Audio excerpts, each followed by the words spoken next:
Bismillahirrahmanirrahim. Alhamdulillahi rabbil alamin. Wa bihi nasta'in ala umuri dunya waddin. Wassalatu wassalam ala al-mab'uthi rahmatan lil alamin.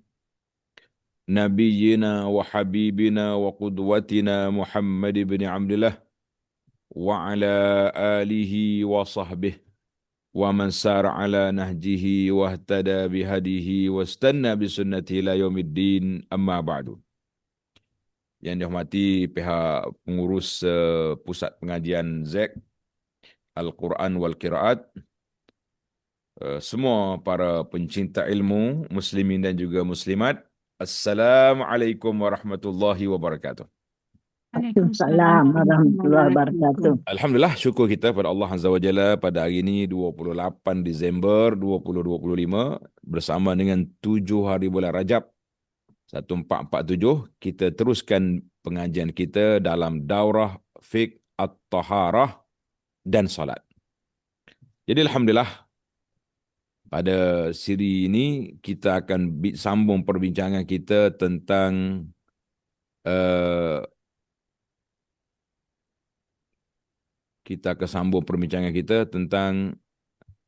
yang kita tentang at-taharah yang telah kita mula semalam.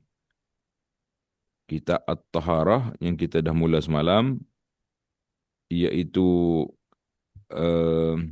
tentang wudu. Nah, malam tadi kita dah bincang tentang kelebihan wudu, fadailul wudu kan. Kelebihan wudu kita dah bincang. Hari ini kita akan sambung amali wudu pula. Apa yang kita patut buat dalam bab wudu ini, insya-Allah ini yang kita akan bincangkan biiznillah azza wa jalla.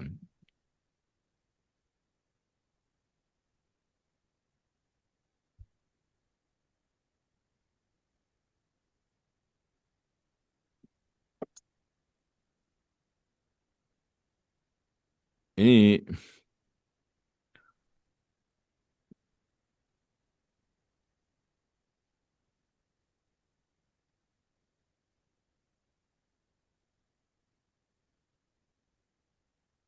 baik, wudu ataupun taharah yang kita akan bincang ini, iaitulah tentang amali wudu. Kita pun ada juga bincang dalam kitab kita Fiqh Al-Manhaji tentang amalan wudu yang kita nak lakukan ini, insya-Allah. Baik para jemaah sekalian, supaya lebih senang untuk kita faham, kita ada slide tayangan sikit ni. Walaupun ringkas-ringkas, tapi sekurang-kurangnya ada dia punya maklumat untuk kita belajar, insya-Allah.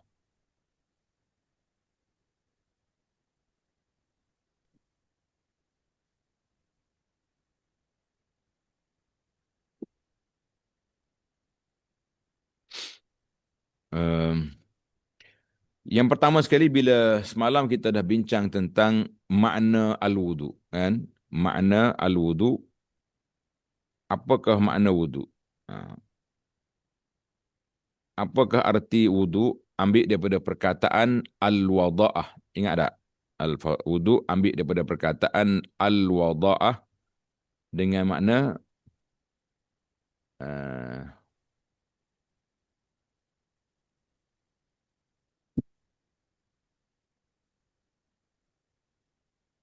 al-wada'ah maknanya berseri. Tengok dia punya kitab, berseri, comel, itu dia panggil al-wudu dengan makna al-wada'ah, maknanya berseri. Orang yang nak berseri muka dia di akhirat esok, sentiasalah berwudu dia. Sentiasalah dia berwudu. Jadi wudu ini adalah merupakan salah satu daripada cara mengabdikan diri kepada Allah Azza wa Jalla. Jadi cara kita nak beribadat, salah satu daripadanya kena berwudu, mesti berwudu. Kita ni kalau tak ada kita kata apa, tak nak solat pun tak apa, tapi wudu tu kena ada. Tak semestinya kita bila wuduk tu kena solat. Jadi ada waktu kita berwuduk saja. Mana kita nak hidup dalam taharah dia panggil. Duduk dalam di atas kebersihan. Ataupun dia sebut nama at-taharah. Bila kita nak taharah, kita nak bersih, maka kita kena berwuduk. Jadi ada orang yang ada wuduk tapi tak ada taharah. Makna kata tak ada taharah, tak ada solat. Tak apa. Jangan kata, saya tak nak solat lah, apa wuduk pula ya? Tak. Makna kita bersuci. Dalam perbincangan semalam kita dah sebut suci, taharah tu bersuci ada dua makna. Suci dari kotoran, itu dia panggil dalam bentuk perkara yang nampak, hissi. Kemudian suci dari maknawi, perkara yang kita tak nampak. Saya nak bersuci. Apa awak kotor ya? Nanti orang tanya, mana kotor awak ni? Tak ada kotor pun. Nah, kita tak kotor. Tapi tak ada wuduk bermakna kita perlu kepada kesucian dari sudut maknawi. Saya, macam dia kata, kita kena bersuci. Apa awak kotor? Dah, bukan syarat kotor.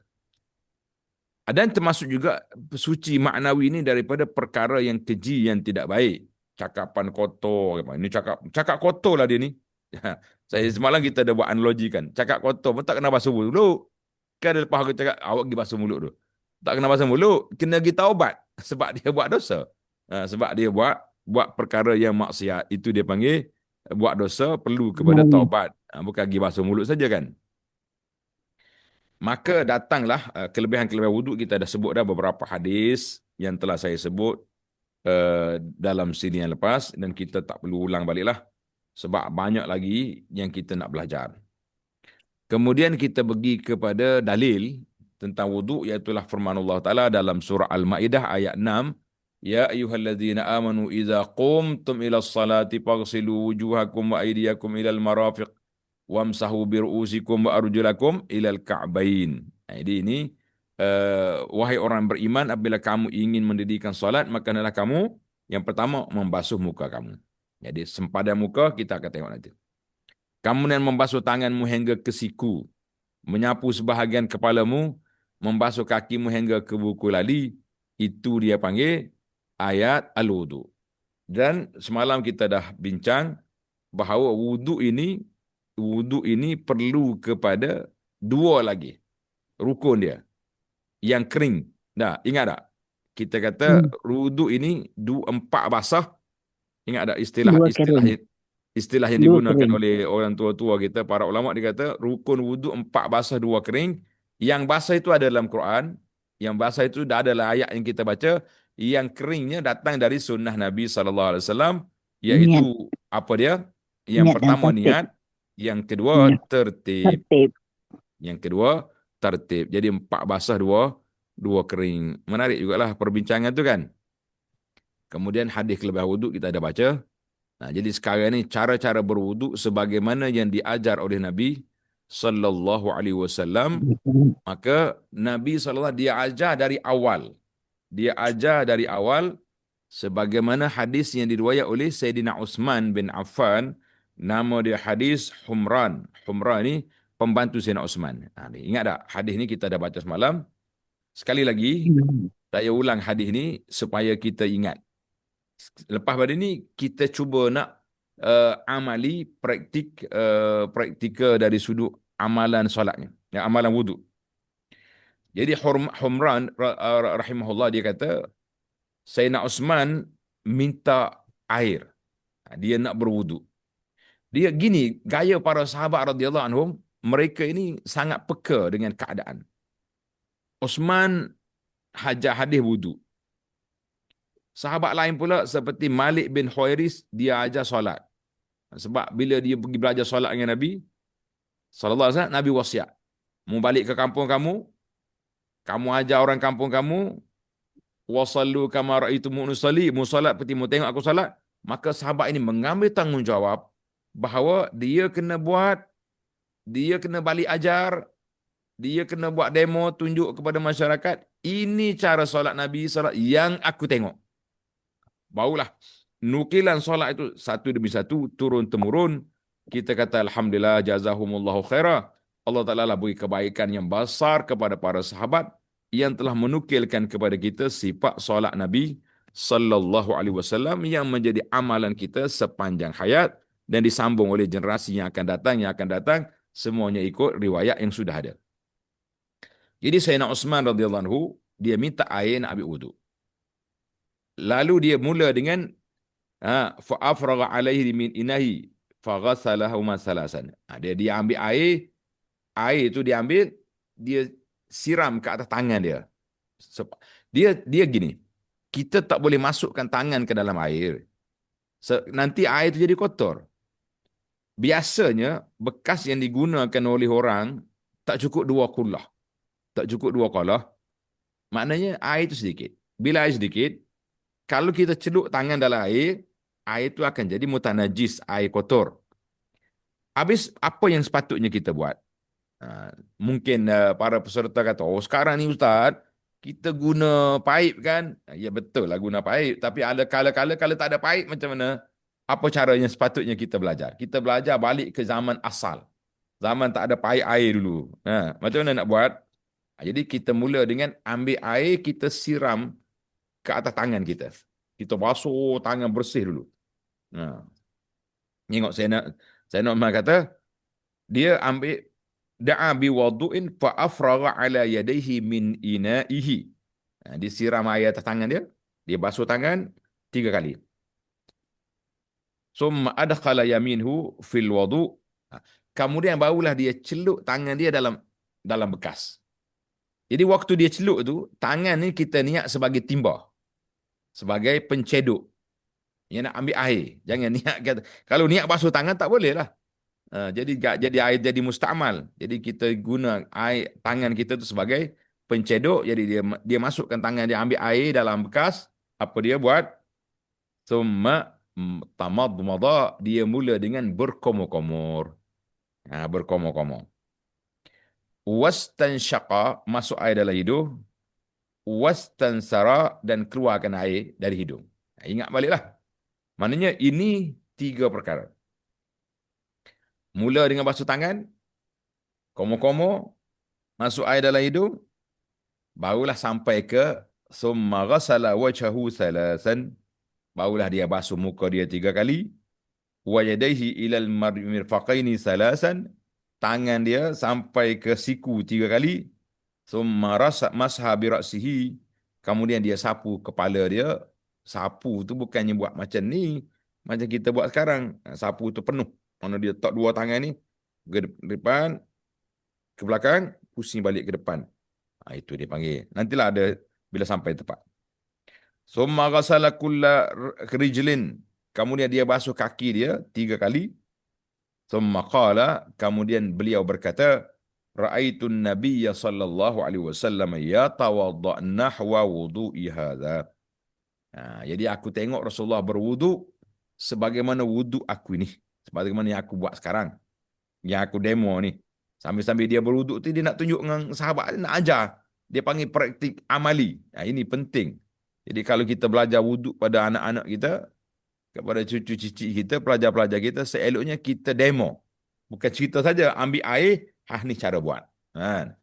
Jadi kita sekarang dalam ayah ni payah nak ambil air sini. Kalau tidak, kita berwuduk lah.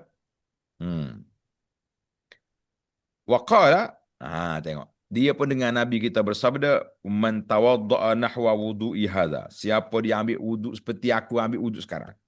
Thumma shalla rak'ataini, kemudian dia salat 2 rakaat, la yuhaddisu fihima nafsahu, yang tidak khayal dalam salat tu dia ingat kepada Allah, ghafarallahu lahu ma taqaddama min zambihi. Allah Taala ampunkan dosa-dosa dia yang lepas. Alhamdulillah. Hadis ini riwayat Imam Bukhari dan juga Muslim. Baik. Itu hadis Sayyidina Uthman yang merangkumi semua perkara. Semua perkara, maka kita pun nak pergi kepada amalinya. Berapa perkara fardu wuduk yang kita dah belajar? Ada 6 perkara. 4 basah 2 kering. Yang pertama niat. Yang kedua membasuh muka. Yang ketiga membasuh kedua belah tangan hingga ke siku. Yang keempat menyapu sebahagian kepala. Yang kelima membasuh kedua belah kaki hingga ke buku lali. Yang keenam tertib. Baik, sekarang kita nak masuk kepada amali. kita nak buat yang sunat dan yang wajibnya sekali. Yang sunat dan yang wajibnya bersama-sama. Barulah dia jadi kan. Jadi kita mula tengok perkara-perkara yang sunat dulu. Bila nak ambil wuduk, sunat. Apa dia sunat? Jadi rukun yang pertama, niat. Jadi sini semalam kita dah bincang. Kalau kita belajar dalam fiqh mazhab Syafi'i ini, dia kata niat itu bermula bila? Bermula apabila kita nak basuh. Kan? Apabila kita nak basuh muka kita. Jadi serentak. Dia panggil serentak. Apa dia serentak? Basuh muka dan niat. Tangan bergerak basuh muka.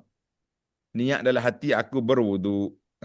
Niat dalam hati aku berwuduk. Jadi itulah dia panggil. Baik. Sekarang ni kita mula dari perkara yang sunatnya, iaitulah kita mula dengan baca bismillah. Bismillah. Bismillah. Bismillah saja. Tak perlu tambah semua kan. Bismillah. Jadi adakah pada waktu itu kita dah berniat ataupun tidak? Jadi khilaf ulama di sini. Dalam fiqh mazhab Syafi'i dia kata niat itu serta dengan basuh muka. Niat itu berserta dengan basuh muka. Tapi ada para ulama mengatakan tak, kita mula niat daripada awal lagi. Mula niat daripada awal sebagaimana kata di Imam Nawawi dalam kitabnya Al-Majmu' al-afdal an yanwiya min awwalil wudu. Afdalnya kita niat daripada awal lagi. Mana kita dah mula basuh tangan tu, bismillah kita basuh tangan. Situ lagi kita niat aku berwudu sehinggalah selesai daripada wudu sampai ke akhir basuh kaki. Itu niat daripada awal lagi. Tapi kalau orang niat separuh je, bermula daripada mana?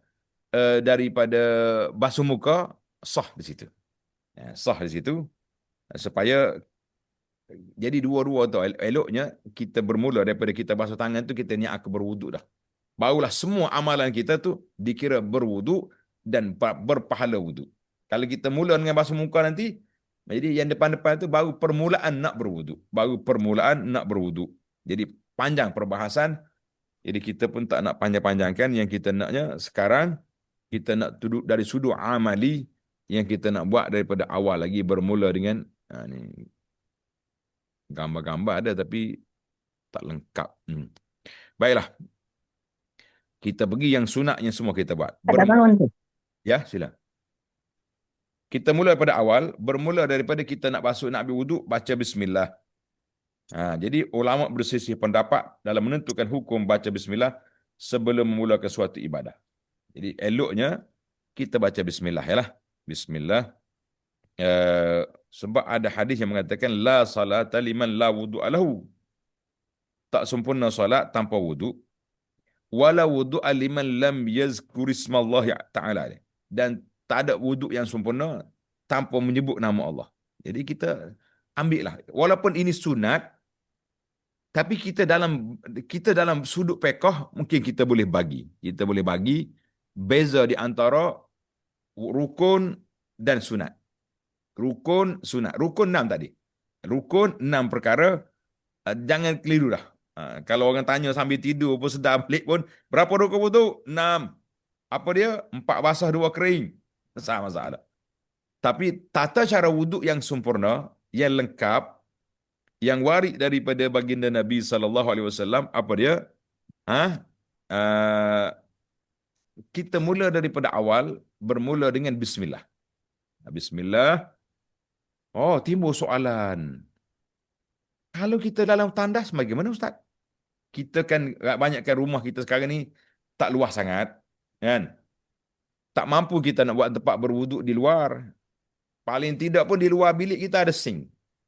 Takkanlah kita duduk dalam tandas, nak ambil wuduk keluar dulu, basuh, bermula dengan bismillah di sink, di luar tandas, lepas tu masuk balik untuk basuh muka, untuk kita kata mungkinlah kalau orang muda-muda okey je kot. Boleh lah pergi keluar masuk kan. Tapi kita orang yang lama-lama sikit ni dengan lutut pun bergoyang dengan apa ni, mestilah nak sudah terus, nak keluar tandas tu dah berwuduk siap. Maka di sini para ulama mengatakan eloknya kita niat baca bismillah tu dalam hati. Baca bismillah di mana? dalam hati. Sebab kita tak boleh talafuz kalimah Allah dalam tandas. Kita tak boleh baca bismillah, baca apa dalam tandas. Apa-apa pun yang dalam tandas tu kalau berlaku kes, contohnya, kita dua tandas orang azan. Nak jawab tak jawab? Jadi jawab dalam hati lah. Jawab dalam hati je. Allahu Akbar, Allahu Akbar.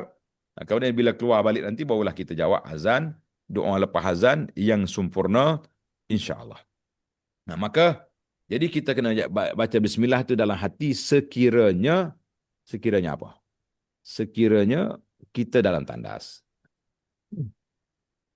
Tapi kalau kita duduk luar tandas, tempat wuduk yang biasa-biasa tu, di masjid, di surau kan, rumah kita pun kalau kita dah keluar tandas, dah buang air dah, kita duduk kat sinking di luar tandas tu, boleh je kita baca bismillah situ.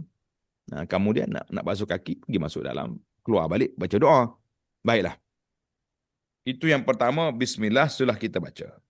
Baiklah, perbincangan tu tentang basmalah ni, dipanggil basmalah ataupun tasmiyah, baca bismillah, itu menarik untuk kita baca. Kemudian situlah kita mula basuh tangan, membasuh kedua tangan hingga pergelangan tangan. Ini membasuh kedua belah tangan.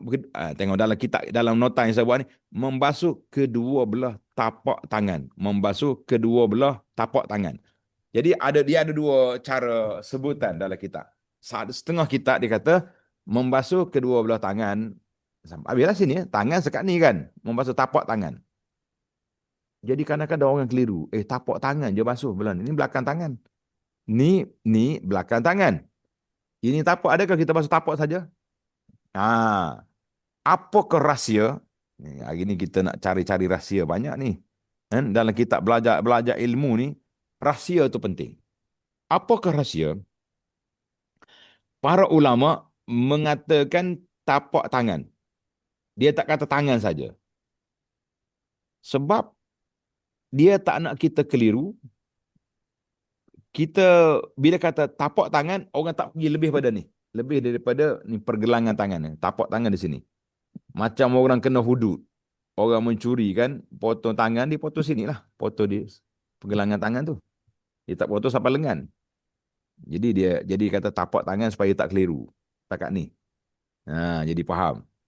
Ada setengah kitab dia kata membasuh kedua tangan hingga pergelangan. Boleh juga. Tak keliru juga. Jadi dua istilah yang digunakan oleh ahli fiqh, oleh para ulama kita, mantap nak menghilangkan kekeliruan. Basuh sehingga pergelangan tangan.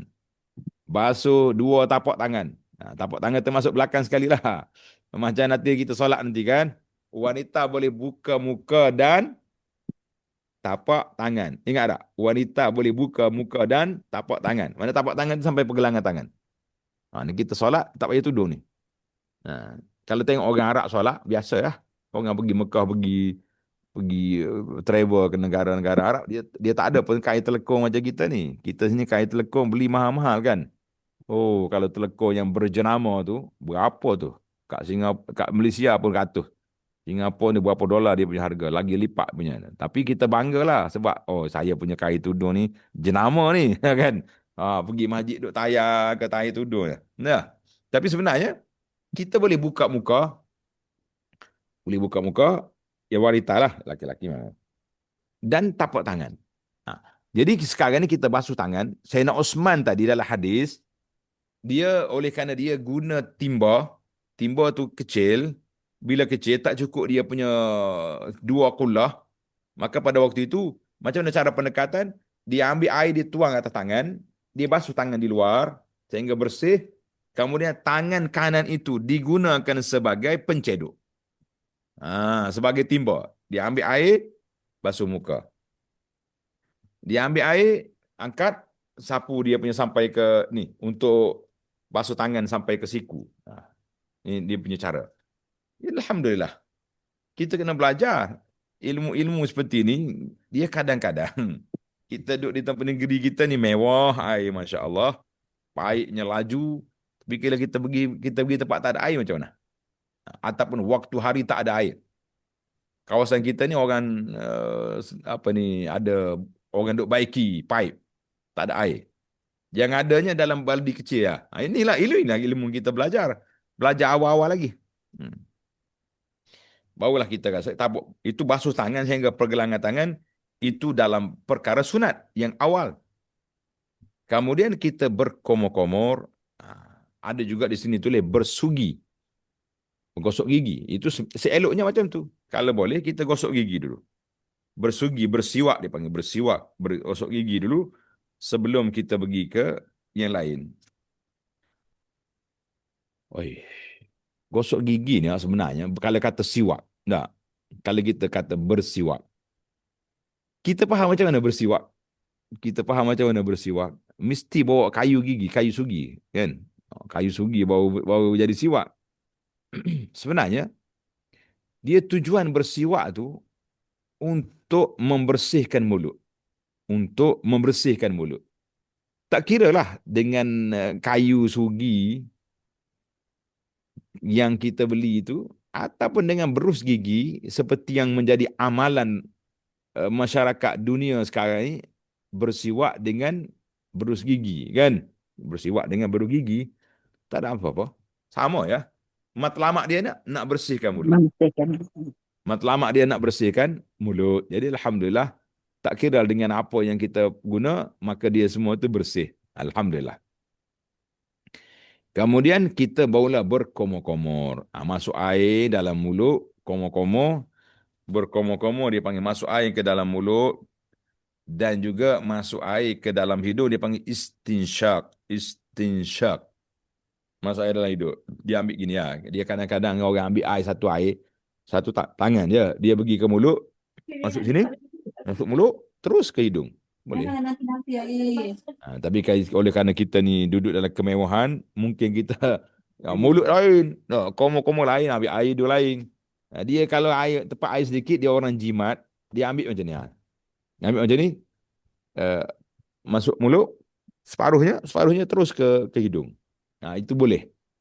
Boleh dia punya macam tu. Manakah dalil? Kamu dia embus balik. Jadi masuk tangan kanan, embus kiri. Tengok dalam hadis Nabi SAW, "Iza tawadda'a ahadukum falyaj'al fi anfihi summa liyansur." Bila kamu nak berwudu, kamu masuk air dalam hidung, kemudian kamu keluarkan balik.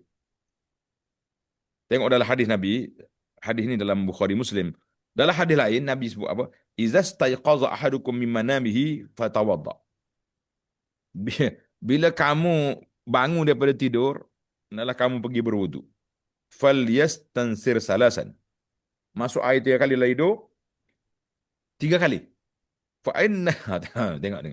Fa inna syaitan yabitu ala khayshumihi. Kerana syaitan tidur dalam hidung. Aku patutlah tidur semalam tersumbat je hidung rupa syaitan. Syaitan ni makhluk halus. Dia duduk kat mana-mana pun kita tak nampak. Tak terasa pun dia. Jangan berkata, patutlah tidur semalam rasa sombak je hidung kan. Payah sesak napas nak menyawa ni sebab syaitan masuk dalam hidung. Kita kata bukan lagu tu. Bukan macam tu. Syaitan ni dia ada makhluk dia. Dia ada dunia dia yang pelik lah bagi dia tu. Jadi dia masuk. Hadis ni riwayat Bukhari Muslim ni. Syaitan tidur dalam hidung. Jangan main-main. Baiklah. Baik. Kemudian kita pergi kepada yang seterusnya, yang sunat lagi. Apa tu? Yang kelima, memasukkan air ke dalam hidung dengan menggunakan tangan kanan dan mengeluarkan air dari hidung dengan tangan kiri. Maksudnya kita masuk, istinsyak tarik, kemudian proses ini, keluarkan dia.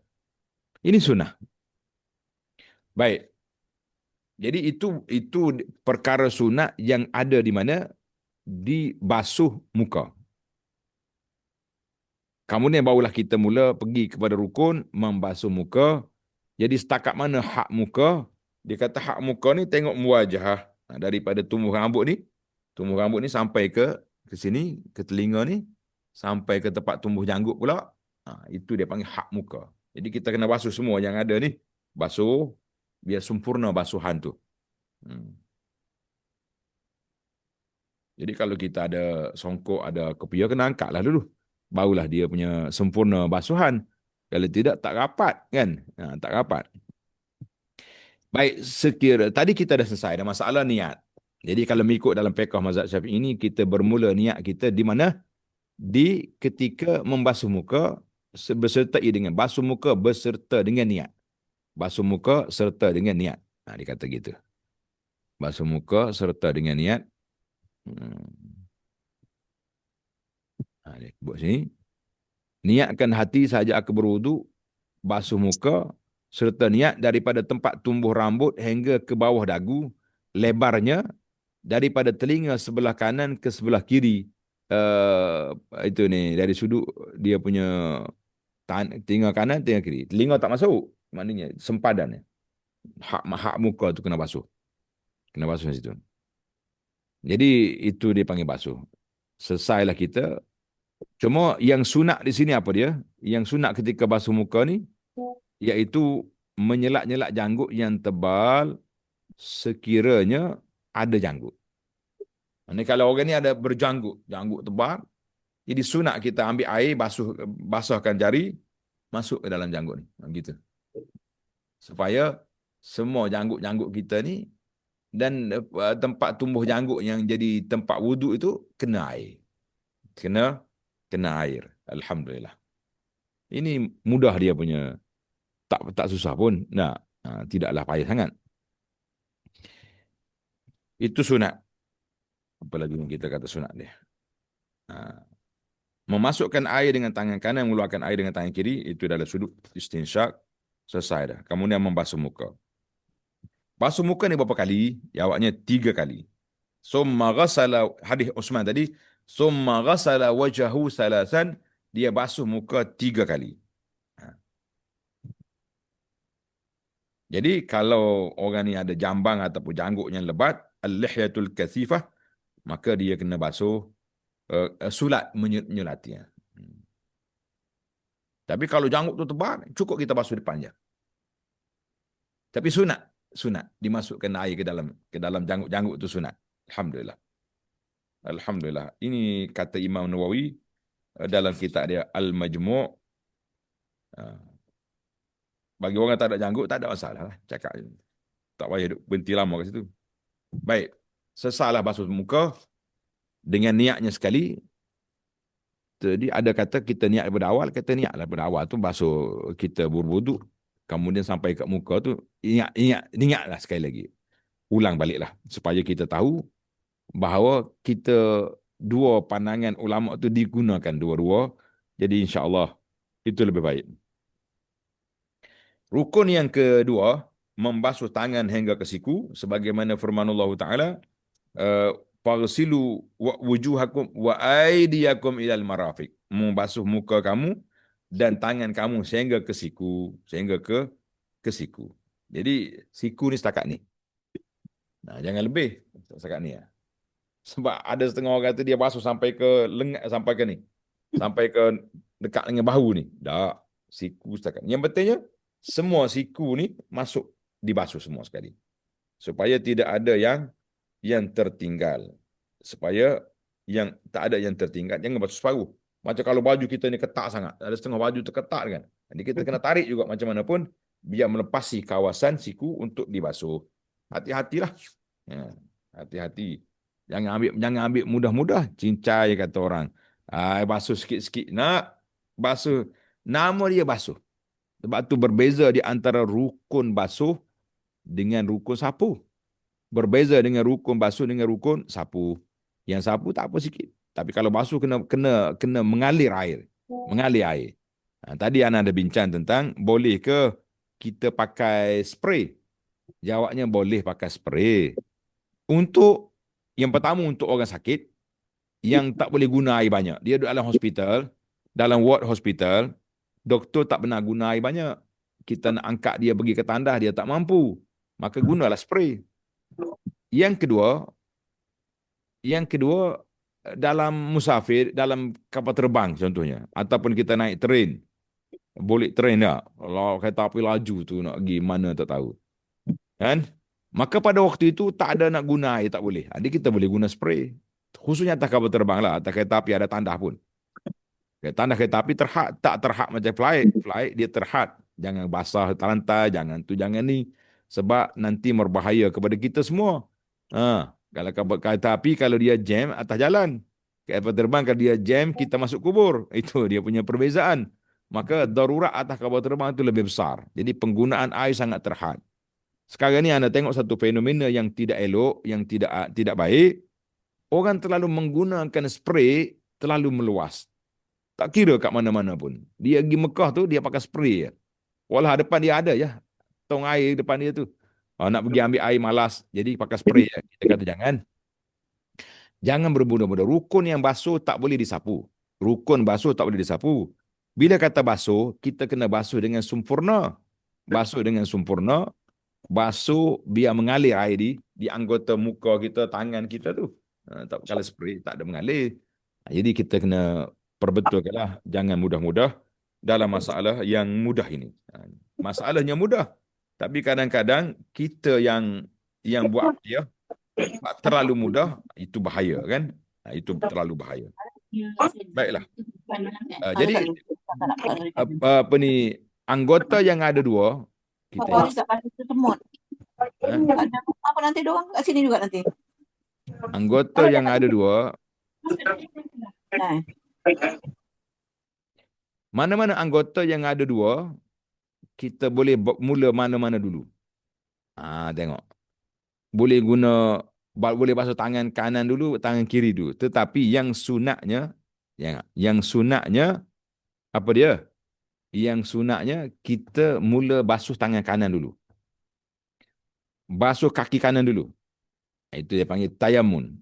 Nabi kita SAW, di antara kelebihan dia, kata di Aisyah radhiyallahu anha, kana Nabi SAW yu'jibuhu tayamun.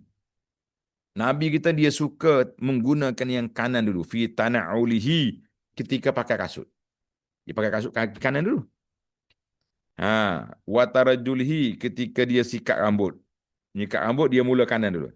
Muka belah ni. Kita pun benda simple je, tapi kalau kita amalkan sunnah, banyak pahala dapat. Rugi kalau tidak. Jadi kita nak sikat rambut, ambil sikat belah kanan dulu. Seret, lepas tu bagi kiri. Boleh. Wa tuhurihi, baru sampai tajuk kita, ketika bertaharah, Nabi kita suka basuh yang kanan dulu, tangan kanan, baru tangan kiri, kaki kanan, baru kaki kiri. Tapi kalau silang, waktu basuh kaki, waktu basuh tangan, kita mula kiri dulu. Sah. Sah dari sudut hukum, tetapi afdalnya ikut tertib. Kanan, baru kiri. Sama juga waktu nak mandi nanti. Waktu nak mandi hadas lah. Mandi hadas ni, kita kan sunat mandi belah kanan dulu. Sekarang ni Abu Anas, kita mandi di bawah dus.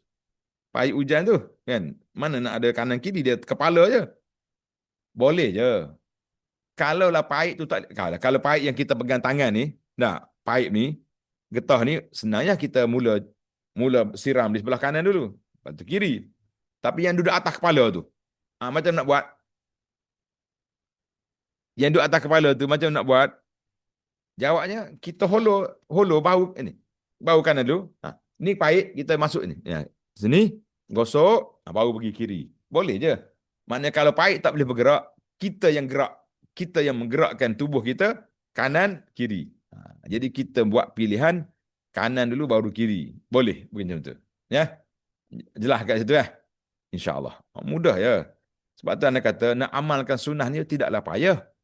Bila kita dah belajar, kita dah faham konsep dia, senang aja. Yang payah ni bila kita tak belajar, itu yang susahnya. Bila kita tak belajar, itu yang sukar. Jadi insyaAllah minta senang. Baik. Kita dah basuh tangan kanan, tangan kiri. Tangan kanan dulu sampai ke siku. Kemudian barulah pergi kepada yang ketiga, menyapu air di kepala. Menyapu air di kepala, dia panggil wamsahu biru'usikum. Nak sapu kepala tu macam mana dia punya kaedah. Menyapu air ke semua bahagian kepala, itu yang sunat. Yang sunatnya kita sapu semua sekali. Bukan seperti yang kita belajar sekarang, macam ni. Tengok ni, sapu kepala, kita sapu semua sekali.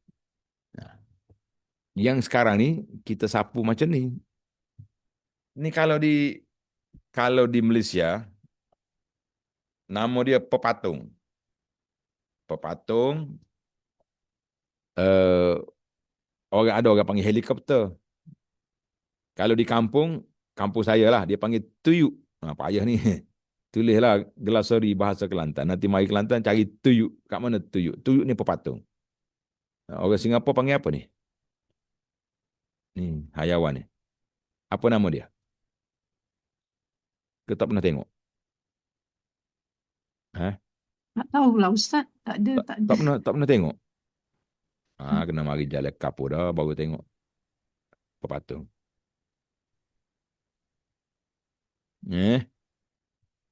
Dia gini. Biasanya bila kita ambil wuduk, masyarakat kita ni dia belajar dalam kitab fiqh. Tak apalah. Kita tak pertikai kitab fiqh. Dalam kitab fiqh kata menyapu sebahagian dari kepala. Jadi kalau kita nak sapu kepala kita tu, contohnya kita ambil air, ujung jari kita sapu. Sapu sini. Sah lah tu. Sah kan? Tak ada orang petikai pun. Sah. Tapi yang sunnahnya macam mana? Yang sunnahnya, ini yang kita nak bincangkan tentang yang sunnah. Yang sunnahnya kata di para ulama hadis,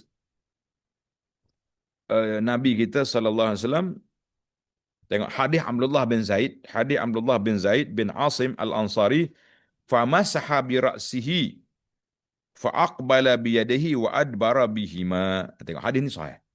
Jadi Nabi kita ambil dua tangan dia celup dalam air, dia letak sini. Letak di sini depan. Tengok ni, gini, nampak kan? Kemudian dia tarik ke belakang sampai ujung, pusing balik ke depan. Itu yang sunnah yang dilakukan oleh Nabi SAW. Bukan macam ni. Bukan macam pepatung mandi tadi. Coba tengok dalam ni. Pepatung macam mana cara dia mandi. Dia guna ujung ekor dia tu. Tek. Jadi saya gambarkan pepatung ni supaya tuan-tuan boleh nampak. Oh, gini rupanya. Kita nak yang sempurna.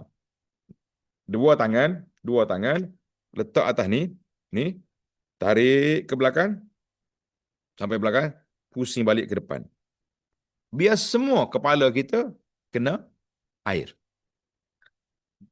Kalau basuh, mandi kita, basuh semua lah tubuh kita. Sekarang ni kita tak basuh, kita sapu. Kita hanya menyapu kepala. Tidak sebahagian kepala, menyapu semua kepala. Tengok. Semua kepala kita sapu. Depan ke belakang, belakang pusing balik ke depan. Jadi kalau tengok dalam perbahasan ni, dalam kitab fiqh yang kita belajar, 3 kali kan? 3 kali sapu kepala. Imam Syafi'i rahimahullah dan sebagian ulama yang sependapat dengannya berpandangan sunat menyapu kepala sebanyak 3 kali, sama seperti anggota lain, berdasarkan kepada lafaz umum hadis yang sahih riwayat Muslim. Sayyidina Utsman kata, anna Rasulullah sallallahu alaihi wasallam tawaddaa salasan. Nabi kita berwuduk, dia sapu, dia basuh 3 kali. Dia berwuduk, dia basuh berapa kali? 3 kali. Jadi kemudian dikuatkan dengan hadis Abu Rafi' Maula Rasulullah sallallahu alaihi wasallam, riwayat At-Tabarani dalam Mu'jam Al-Kabir dengan sanad yang sahih, raaitu Rasulullah tawaddaa salasan wa marratan wa marrataini wa marratan. Dan ada riwayat kata Nabi kita ada dibasuh 3, ada basuh 2, ada basuh sekali.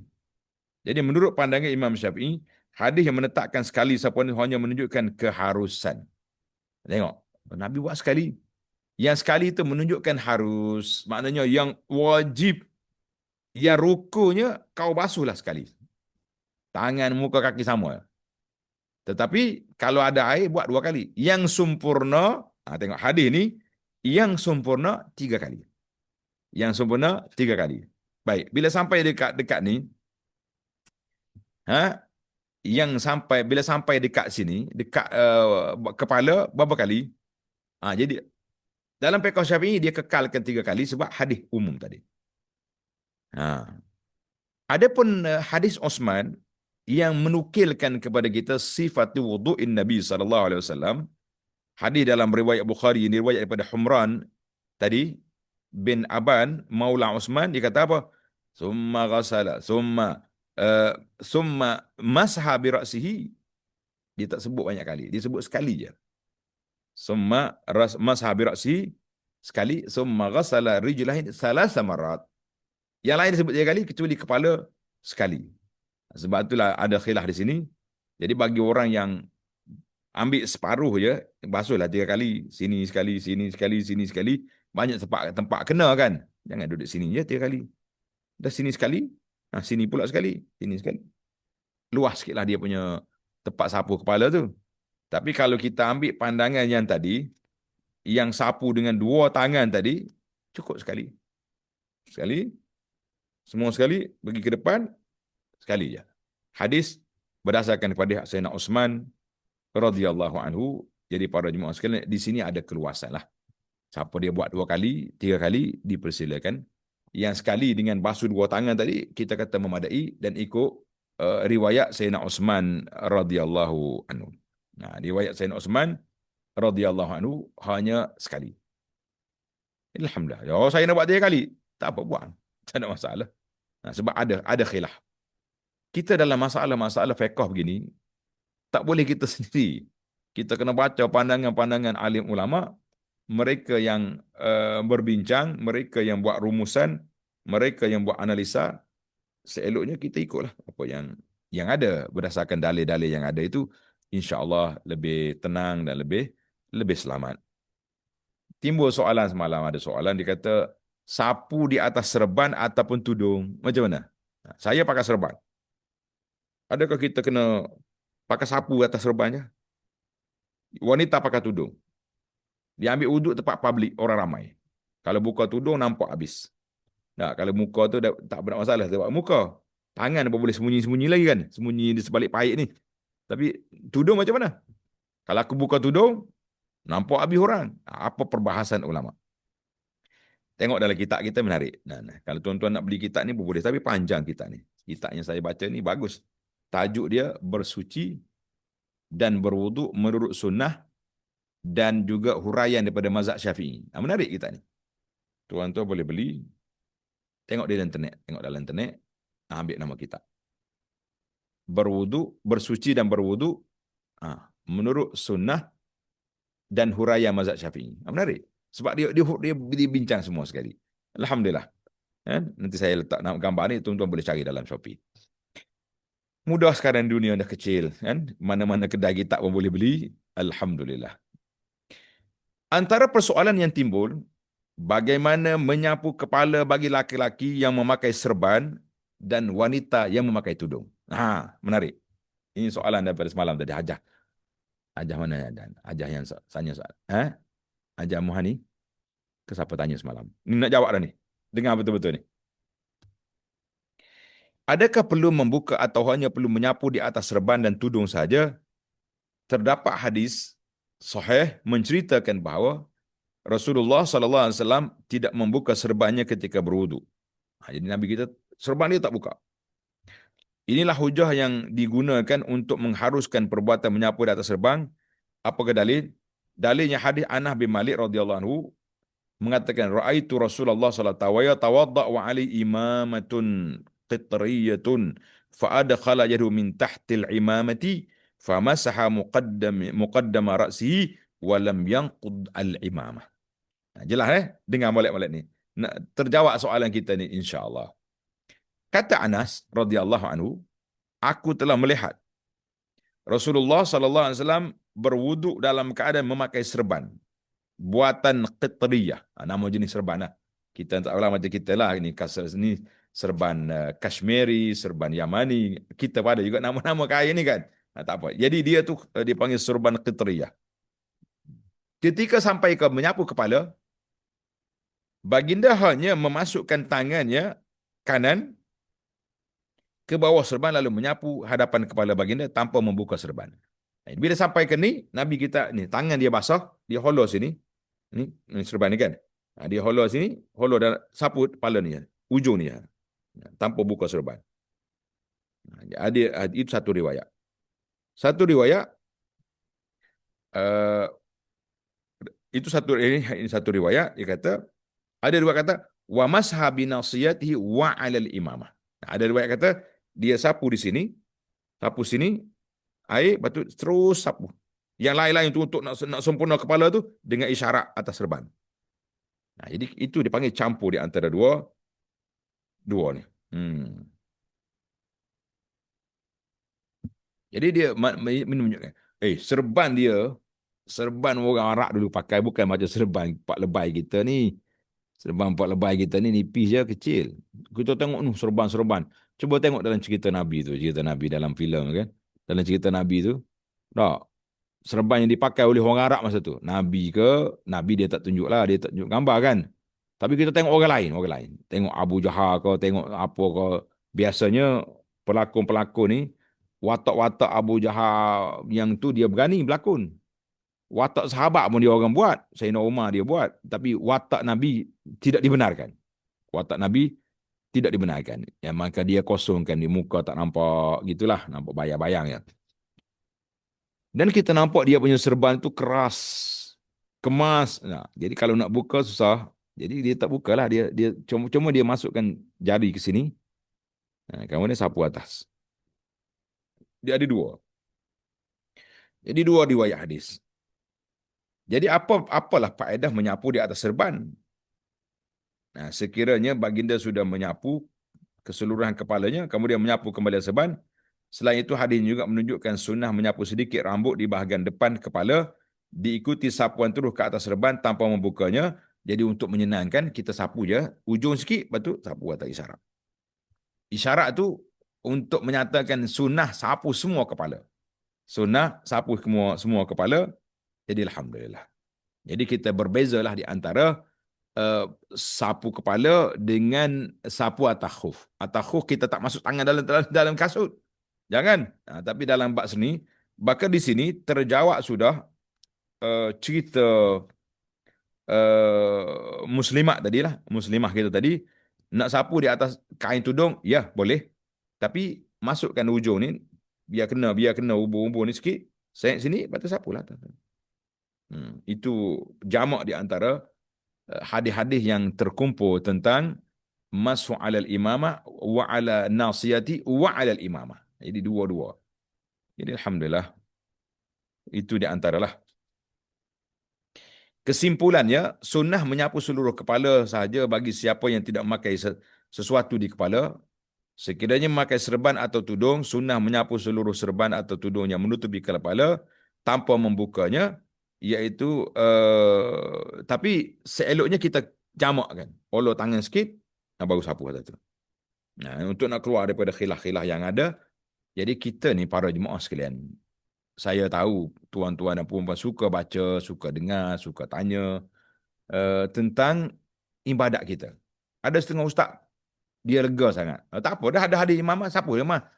Tapi ada juga hadis sapu dia masuk ke tangan.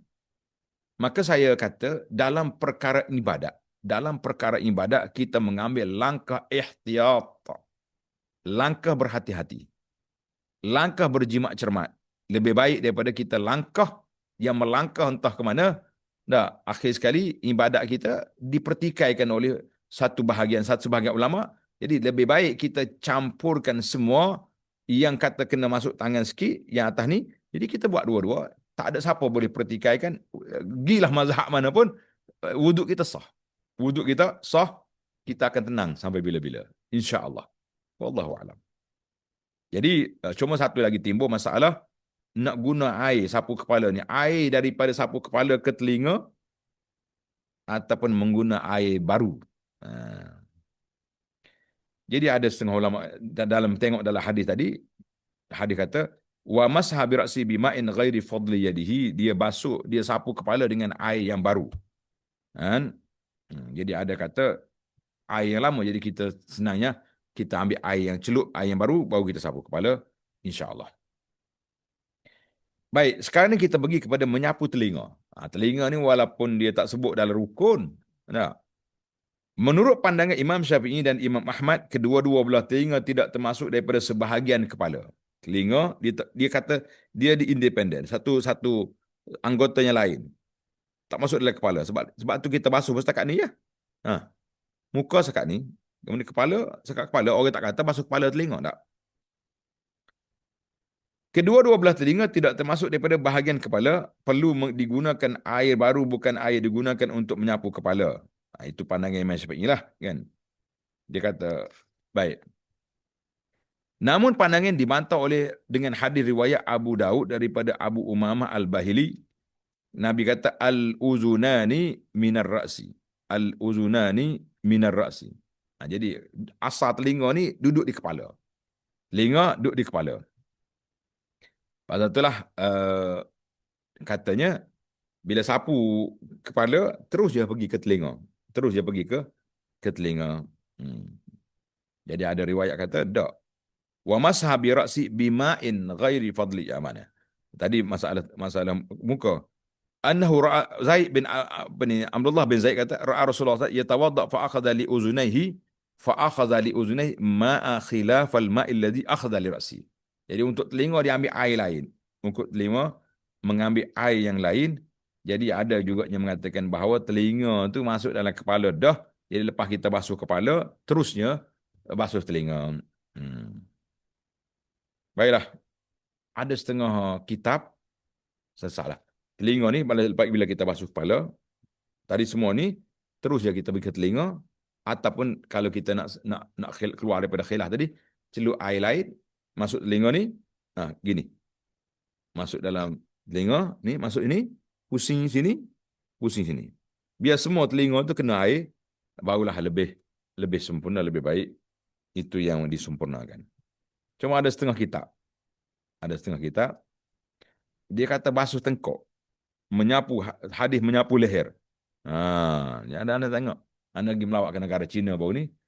Dia dalam gambar rajah wuduk tu termasuklah sapu leher. Sapu sini. Jadi kata di para pengkaji kita, dia kata sebenarnya tidak ditemui walau sebuah hadis sahih mengenai sunnah membasuh atau menyapu leher ketika berwudu sebagaimana ditegaskan oleh ulama hadis. Ianya diriwayat daripada perbuatan Abu Hurairah atau hasil pemaham umum lafaz hadis sahih Bukhari yang mengatakan siapa dia boleh panjangkan ghurrah, maknanya luaskan cahaya kita esok, maka buatlah. Jadi katanya sapu sini.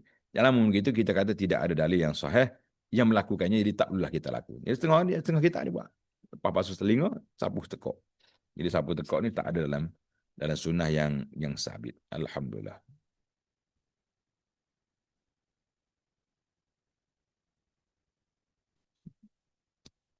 Jadi ada dalam kitab. Seperti dalam kitab Ihya Ulumuddin dia kata mashur raqabah amanu minal ghulli yaumal qiyamah. Siapa dia sapu tekok dalam wudu, aman daripada dibelenggu pada hari kiamat.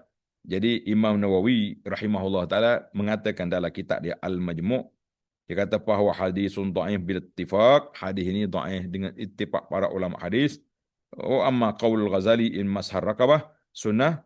Jadi dalam kitab Imam Ghazali kata sapu tekok tu sunnah. Kalau nak cari dalil, hadis ini maudhu' laisa min kalamin nabi, bukan daripada kalam Nabi sallallahu alaihi wasallam. Jadi kalau kita tengoklah orang buat ni, tengkok tak payah kita buat sebab sandaran dia terlalu hadis dia maudhu', kata Imam Nawawi, hadis ini maudhu'. Maknanya itu rekaan. Baiklah. Saya sebut juga di sini sebab apa? Sebab ada dalam kitab. Jadi kita sebutlah. Alhamdulillah. Adapun bacaan-bacaan yang dibaca setiap tempat ambil wuduk tu, setiap anggota, maka itu pun tidak sabit.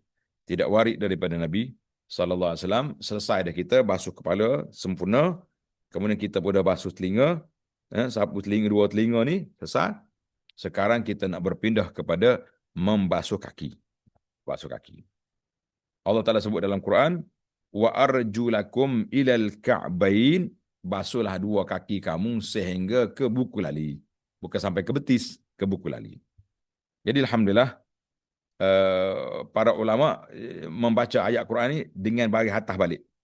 Waqsilu wujuhakum wa aydiyakum ilal marafiq. Wa arjulakum ilal ka'bain. Kalau baca wa arjulikum wamsahu bi ru'usikum wa arjulikum, basuh sapu je. Sapu je siapa? Kaki. Tak, kaki kena basuh sebab bacaan dia ataf baris atas seperti kawan-kawan dia yang lain, wujuhakum wa aydiyakum wa arjulakum. Jadi alhamdulillah. Jadi itu dia panggil dari sudut bacaan kita dah terima dah, dibaca oleh para ulama qiraat, itu yang betulnya lah, alhamdulillah. Jadi ada ke buku lali? Buku lali ni termasuk dalam tempat basuhan ataupun sempadan. Sebagaimana dijelaskan tentang siku termasuk dalam anggota wajib basuh, siku, tangan sampai ke siku ilal mirfaqaini, siku ni sini siku ni. Kena basuh. Buku lali Ka'bai ni buku lali dia panggil ni. Saya nak angkat kaki pun nak buat tak sopan kan. Kita tengok dalam gambar lah. Tengok gambar, ada buku lali di sini.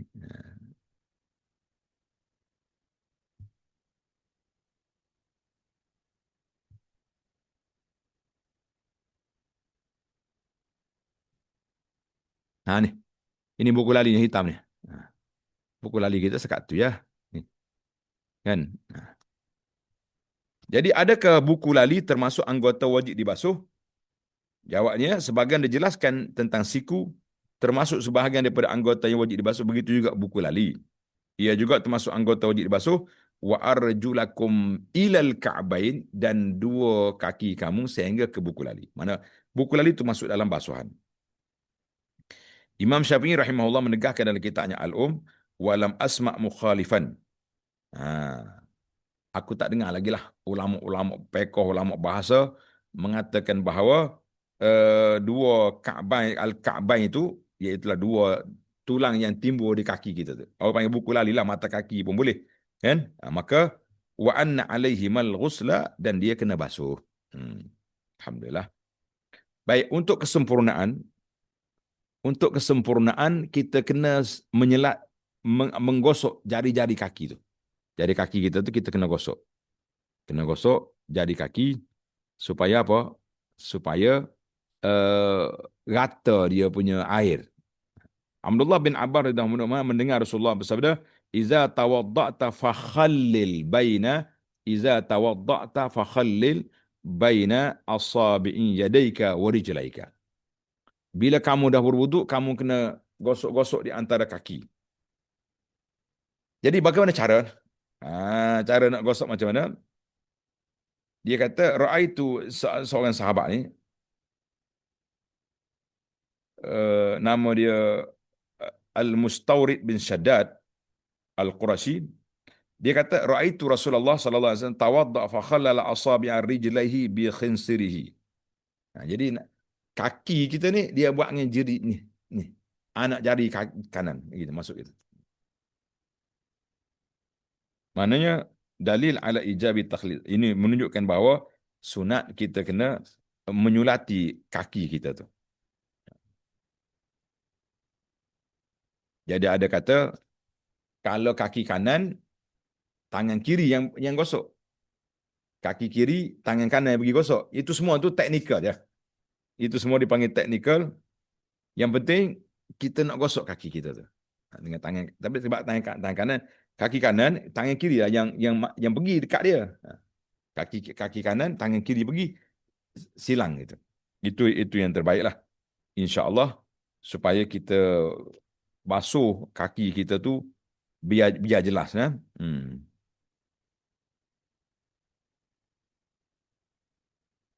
Baik. Tamatlah kita pergi kepada tertib yang keenam, dia panggil tertib. Tertib yang dimaksudkan dengan tertib ialah mendahulukan anggota wuduk mengikut apa yang dijelaskan dalam Al-Quran dan Sunnah.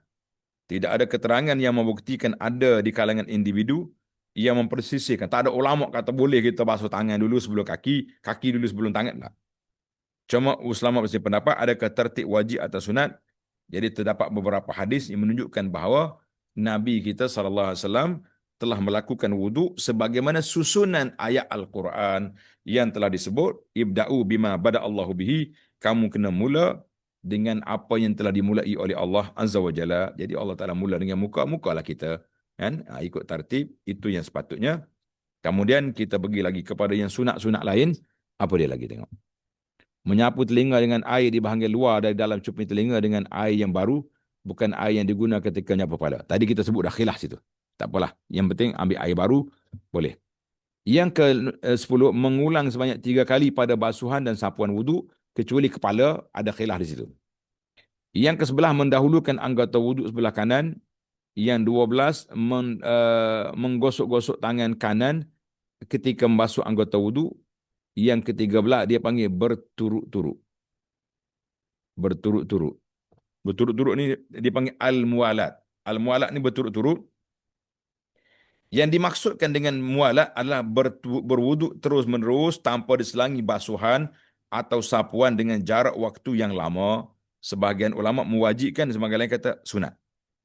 Dalam masalah ini, ulama berselisih pendapat tentang hukum tidak mualat ketika berwuduk dan mandi janabah ketika 3 pandangan. Jadi ada kata boleh, ada kata boleh. Jadi kita ni tak ada keperluan. Kita ambil pandangan yang afdal, yang sunat, terus ya. Basuh muka, basuh tangan, sapu kepala, sapu kaki, sudah. Nak gimana? Nah, kecuali darurat. Darurat sangat. Contohnya kita sudah basuh kepala, baru nak turun basuh kaki, tiba-tiba anak rebah. Anak kita nak ambil uduk, terbalik, jatuh dekat longkang, dekat parit. Jadi kita lari pergi. Jadi adakah selepas itu boleh mari kena ambil wuduk semula atau boleh basuh kaki? Maka situlah yang menjadi khilaf para ulama. Kita mengatakan kalau ada keperluan, adalah khilafnya di situ. Tapi kalau tak ada keperluan, kita ambil yang sunnah, yang afdalnya, kita bermula dengan basuh tangan, bismillah tadi, sampai ke sudah, itulah yang terbaik, itulah yang sepatutnya, insya-Allah. Baik. Sunat yang ke-14, membasuh dan menyapu anggota wuduk melebihi had. Apa maksud melebihi had? Mana had kita setakat lengan. Ya, kita lebih sikit. Kita setakat ni, setakat sempadan telinga, kita sampai ke telinga. Itu dia panggil melebihi sikit. Sebab apa? Nak yakin sempadan tu telah dibasuh seluruhnya. Yakin sempadan dibasuh seluruhnya. Oh, betul.